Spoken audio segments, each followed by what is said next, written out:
overlooked. An example needs to be made of her to keep lone wolves and Lunas in check. An alpha to my right said. He was older, with such striking features I couldn't help but stare. He had a neatly trimmed black goatee and piercing black eyes that drilled me with pure, unadulterated hatred. There will be no one, the king glared at me, will be excused from the law. The alpha smirked. Death is the only punishment I see that fits the crime. I will decide what is fit. The king roared. But shut your gaggy, Malcolm. The only example I'll be making is of ye if you keep at it. Your comments have been noted. I turned to Jonah and whispered, Why does he sound like a leprechaun? He snorted.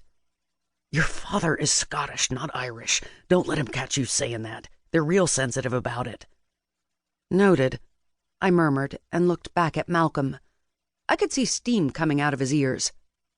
Not a fan? I asked him, more serious than sarcastic. Not at all. He glared.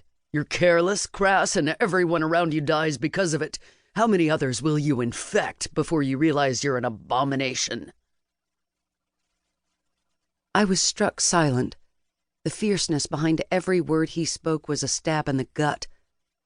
Something deep within me, no matter how ridiculous it sounded, had me questioning myself.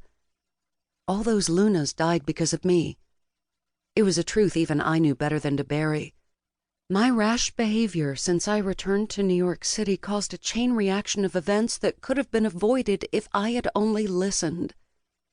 My desperation and fear got the better of me, and I was now left to deal with the aftermath. Bite your tongue, Malcolm, the king exclaimed. This goes for all of you. I will nae stand for disrespect or plans for action unless I command. She killed my son! Malcolm yelled.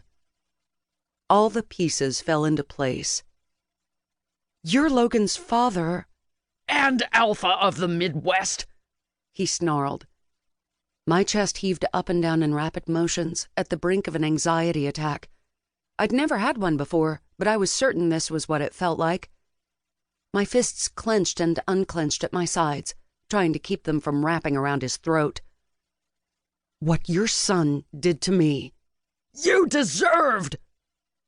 He slammed his fists on the conference table. The pounding stirred me into action as I leapt onto the table, but before I had a chance to attack, Malcolm gripped me by the neck, slamming me down on the glossed oak. My head bounced against the wood and my vision dimmed.